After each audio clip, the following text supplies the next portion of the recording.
Most people do not understand why it is they are alive, what it is they are here to do in the world. Many simply think that eat, drink, and be merry is the sum of their purpose.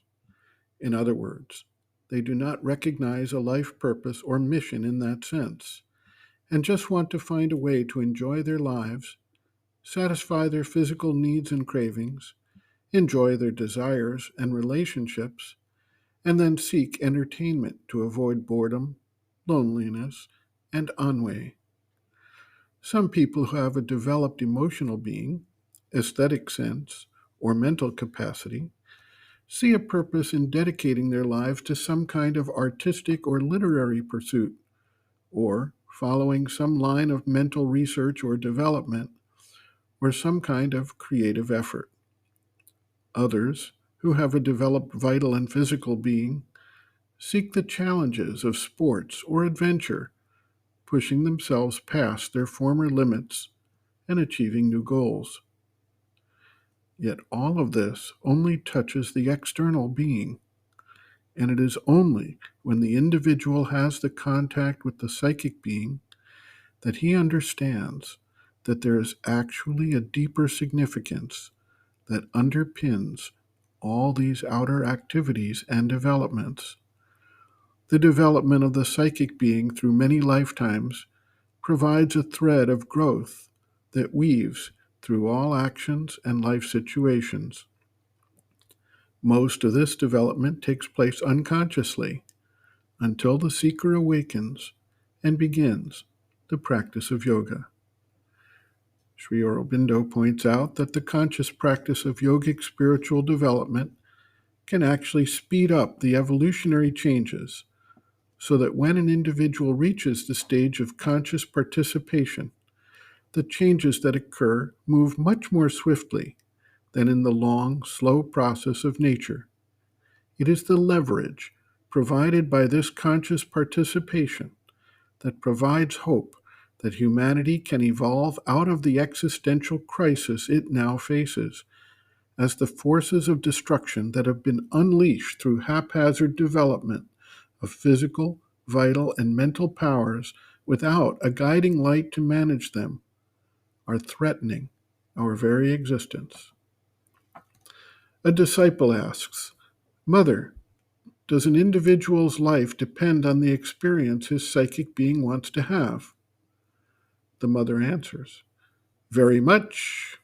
I was speaking about just this with someone today, and I said this, that if one can become fully conscious of his psychic being, at the same time one understands, necessarily, the reason of his present existence and the experience this psychic being wants to have. And instead of having it somewhat half consciously and more than half unconsciously, one can shorten this experience and so help his psychic being to cover in a limited number of years the experiences it would perhaps take several lifetimes to go through. That is to say, the help is reciprocal.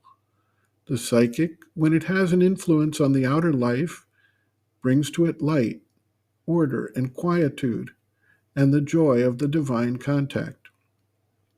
But also the physical being, the body consciousness, if it is identified with the psychic consciousness, and through that learns what kind of experience the psychic being wants to have, it can help it to have these experiences in a very brief time, and not only save time, but save many lives for the psychic being.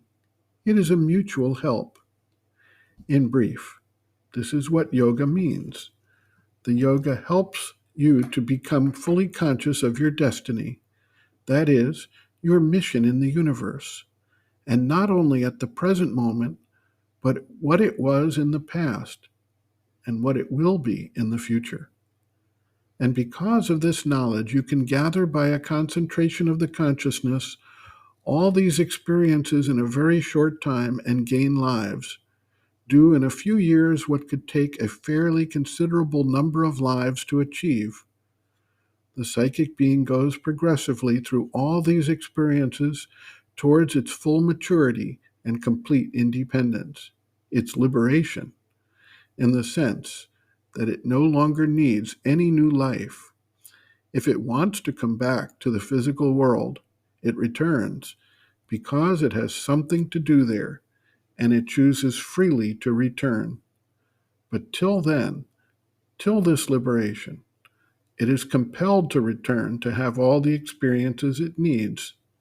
Well, if it happens that once the physical being is developed and conscious enough, and has enough goodwill to be able to become fully aware of the psychic being, it can then and there create all the circumstances, the outer experiences necessary for the psychic being to attain its maturity in this very life. End quote. Reference: Sri Aurobindo and the Mother, Our Many Selves, Practical Yogic Psychology, Chapter 2, Planes and Parts of the Being, pages 95 to 97.